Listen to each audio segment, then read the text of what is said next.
Hi everyone, and welcome back to the GCMA Partner Network. I'm joined again by Richard Knight, the MD of Nextra, and today we're going to be talking about training, certificates, and skills management. So, Richard, once again, over to you. Thanks, Darren, and great to see you again. So, our skills section is actually part of the HR system within Nextra. Nextra is an end-to-end solution from HR to payroll export, as we've gone over before. The skills management platform is just a core part of the system.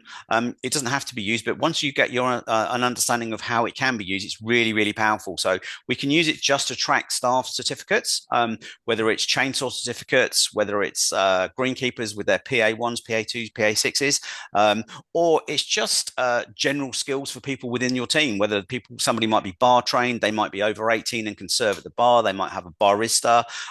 So there's no limit to kind of skills that you can put into the system. We can also put other random things into the system. So we can put things like sharpening of mowers and greenkeepers assets. As you know, and we've discussed in the past, we don't actually just have to hold people in Nextra. We can also hold assets. So we can give those a skill as well. And adding skills to people and adding skills means that we can set expiry for skills.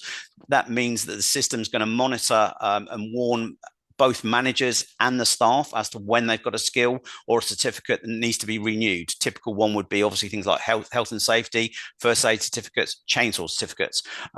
So what we can do, we'll set the skills up. And again, as I said, you can have unlimited number of skills in the system. I'll go down the menu just to make it simpler. We can take skills and create them into skill sets. So potentially maybe to be a head greenkeeper, you might need multiple skills to be that head greenkeeper. So it's a way for the system to track people. We can then use these skills or roles, as we call them, role sets, to roster people with the correct skills for their jobs. And we've shown some of the advanced rostering in the past. So that's how the sort of skills menus works. We can take skill sets and pop them into what we call a role set. So to fulfill a role, you might need 5 or 6 different skills, things like supervisors, team leaders. So that's probably how we set up the skills. And from the staff management point of view, if I go into Donald Estrada here, just as an example, if I make this full screen, we can see the skills that he's been given over time. We can set the start date and obviously more importantly, expiry date.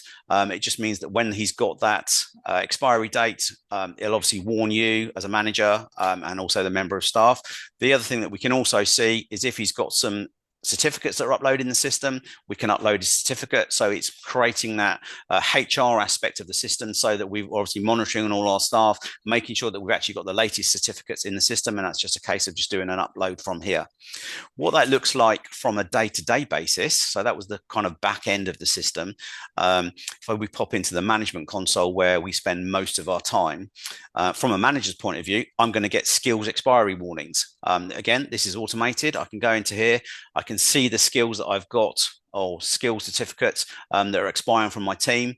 Tells me when they've expired or going to expire. We can put a 30-day, 60-day or whatever you want to do. That's really, really useful if we've got to book people onto courses, like first aid courses. Sometimes maybe take 6 weeks to get them booked. So that's how that works from that point of view. From an end user point of view.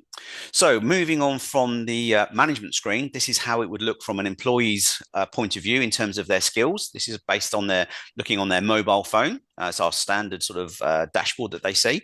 But if we actually go into the self-service part of the system and we go into my skills expiry, you can see that instantly we've got a red warning here saying that there's a skill up for expiry. Member staff can clock in here or click in here, and Matt's got his chainsaw maintenance and felling certificate up for expiry. So I know he needs to get himself booked on a course and get that skill renewed before it expired. So not only does the manager see, but obviously the member of staff or the member of your team will also see that they've got a skills missing and due for expiry. If we link this video back to the video that we talked about on another occasion where we're talking about using skills on our rota, that's how we use them.